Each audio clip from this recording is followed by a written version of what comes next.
Revenons sur la formule « ceux qui sont plus royalistes que le roi ». Ce qui caractérise les étrangers, c'est que souvent, ils sont plus attachés à certains éléments du pays vers lequel ils se destinent que ceux qui vivent dans ce pays. Ils se sont attachés d'ailleurs souvent de manière assez superficielle et symbolique, mais néanmoins, ils sont très attachés. Donc quand quelqu'un parle de manière trop fascinée, en quelque sorte, d'une chose, c'est qu'elle lui est étrangère. Quand on est familier de quelque chose, on n'est pas fasciné. Et on n'est pas obnubilé. D'où cette fameuse formule dont je parlais tout à l'heure, à savoir être pluraliste que le roi.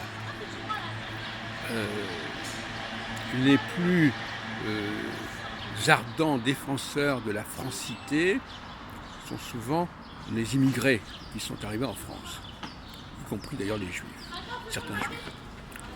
Et ceux qui sont pleinement dans la francité, par souche, ont des propos plus modérés et moins fascinés par la France. Parce que la fascination, c'est lié au fantasme, c'est lié à l'imaginaire. Et les gens qui vivent la France, qui imaginent la France, qui fantasment sur la France, c'est évidemment pas les Français.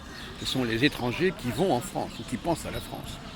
Donc il faut bien comprendre cela pour ne pas prendre les vessies pour des lanternes. Il y a là une question très importante, notamment la fascination pour certains mots.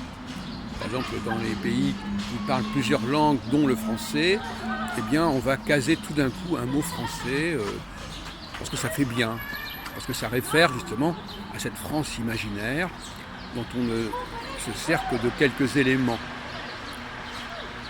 Donc il faut apprendre à ne pas se laisser leurrer par ce genre de propos.